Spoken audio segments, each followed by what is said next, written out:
एक ऐसा देश जिसकी पॉपुलेशन 1 करोड़ से भी कम है, ना तो उसके पास सऊदी अरेबिया जैसा ऑयल है और ना ही कोई बड़े नेचुरल रिसोर्सेज हैं, लेकिन फिर भी हर साल इसराइल दुनिया के सबसे ज़्यादा स्टार्टअप्स प्रोड्यूस करता है। और इस सवाल का जवाब जानने के लिए हमें हिस्ट्री में जाना होगा। 14 मई 1948 की बात है, जब इसराइल को आज़ादी मिली थी, लेकिन अगले ही दिन उसकी 5 अरब नेबरिंग कंट्रीज़ ने उस पर अटैक कर दिया और उसी अटैक की वजह से इसराइल का पहला चैलेंज इकोनॉमी बनाना नहीं, खुद को बचाना था।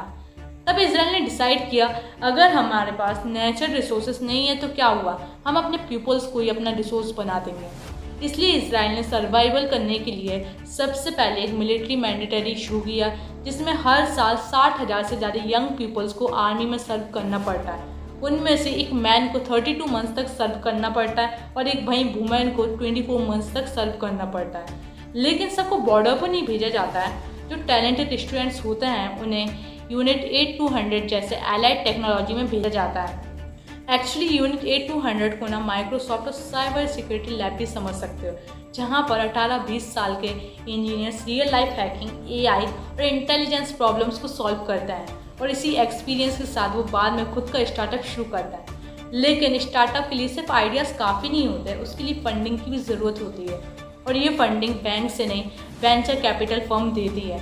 लेकिन 1990 में ना इसराइल एक बहुत छोटा देश था जहाँ पर हर टाइम पर वॉर चलते रहते थे, इसलिए इन्वेस्टर्स को वहाँ पर इन्वेस्ट करने का रिस्क लगता था।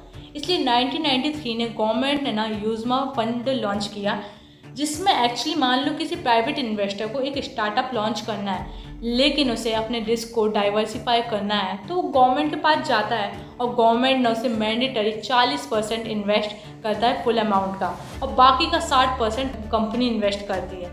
लेकिन अगर स्टार्टअप सक्सेसफुल हो जाता है तो कंपनी के पास एक और ऑप्शन रहता है कि वो 5 साल बाद ना उसमें गवर्नमेंट के शेयर्स को खरीद सकती है उसकी ओरिजिनल रेट पर उस टाइम की, और फिर एक चेन रिएक्शन शुरू होता है। फॉर एग्जांपल, विज कंपनी के फाउंडर ने पहले यूनिट 8200 में पहले सर्विस दी, फिर उसने माइक्रोसॉफ्ट कंपनी में काम किया और उसके बाद उसने विज जैसी $1 बिलियन कंपनी बना दी साइबर सिक्योरिटी की।